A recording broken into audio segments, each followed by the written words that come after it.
আজকে শাহজাহানকে সারেন্ডার করার নির্দেশ দিয়েছে। মার ভালো আছো? ভালো আছো? ভালো আছো? কোথায় কোথায় নামতে হবে? এলাকার মানুষ যে কথা বলছিল, যে অত্যাচারের কথা,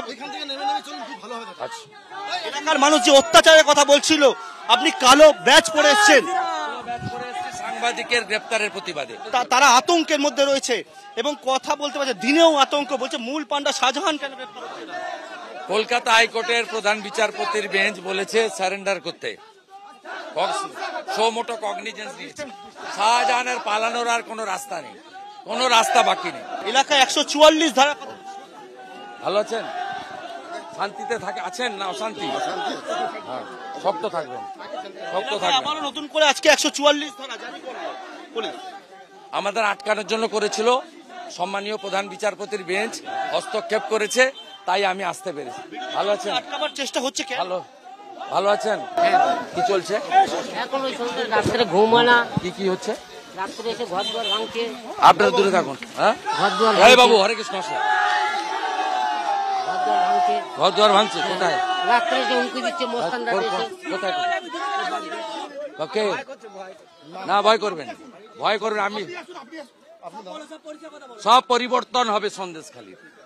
মানুষ নিজের মতো থাকবেন, শান্তিতে থাকবেন এবং গুন্ডাদের শাস্তি হবে। শুভেন্দুদা, এত মানুষ আপনার জন্য অপেক্ষা করছিল, কবে আপনি আসবেন, তারপর আপনার কাছে অভিযোগ জানাবে। এখনো কেউ বাড়িতে নেই, সবাই বেরিয়ে পড়েছে। দুটো জিনিস চাইছে মানুষ, শান্তি চায় আর শাহজাহানের ফাঁসি চায়। মাথা নত করবেন না, মাথা নত করবেন না। মা বোনের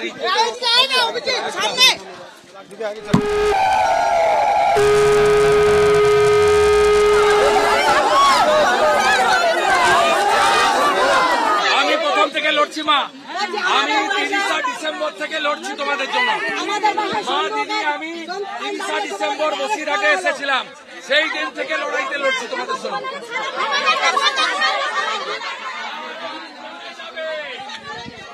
গুন্ডারা শাস্তি পাবে। সিবিআই হয়ে গেছে, সিবিআই। আমি আজকে এসছি তো 3বার চেষ্টা করে হাইকোর্টের অর্ডার নিয়ে এসছি। আপনারা ঠিক আছেন তো? শক্ত আছেন তো? শক্ত আছেন তো? জয় ভবানী, জয় ভবানী। ভালো আছেন তো? শক্ত থাকবেন সবাই। Shahjahan finish, finish, finish. খুব অত্যাচার।